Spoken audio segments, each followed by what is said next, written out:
High school student Chikako Abe would have been attending her graduation ceremony this month. Instead, on March 11, her remaining family will pray on the rubble of their former home, where Chikako, her father, and 2 grandparents lost their lives 12 months earlier in the city of Minamisoma in Fukushima Prefecture.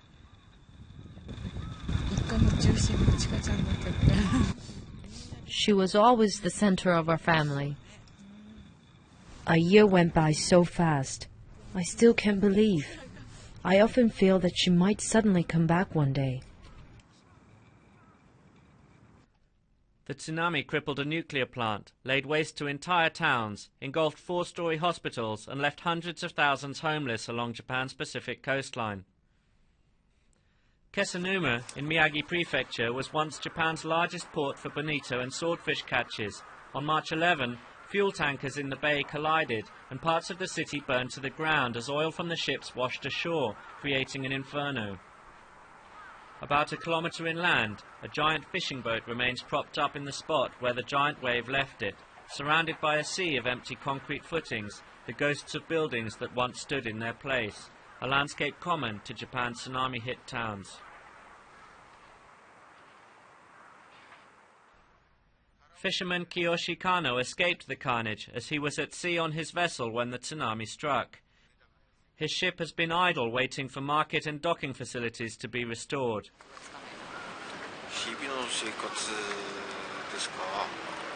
We are struggling to make a living each and every day.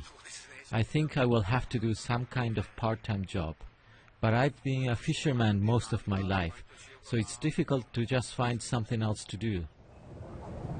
Neighbouring Rikuzen Takata was fully exposed to the tsunami as its wide bay faced the earthquake's epicenter 130 kilometres offshore.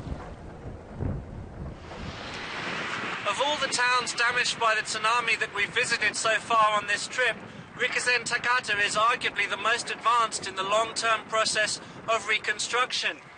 But in the main part of the town, about 80% of the buildings were washed away, and already the foundations have been dug up, the land smoothed over, ready for rebuilding to begin. But even here, town officials have expressed frustration at the slow pace of work. Mayor Futoshi Toba, who lost his wife in the tsunami, is among those feeling the frustration. The speed of recovery is much slower than I thought last April. I expected the government to respond to the disasters fast, but there was a change in leadership in the summer.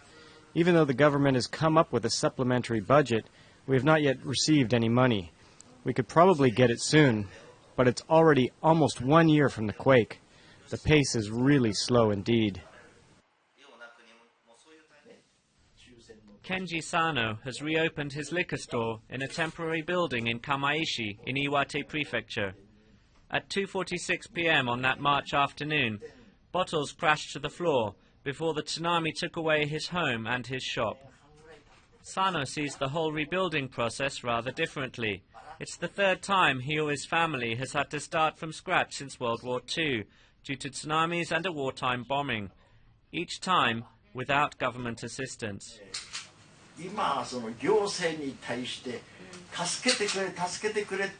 People are just waiting for the government to help them out. But I think instead of waiting for help to arrive, it's time each of us should do our best. It's not easy to come to a general conclusion about the state of reconstruction in this area.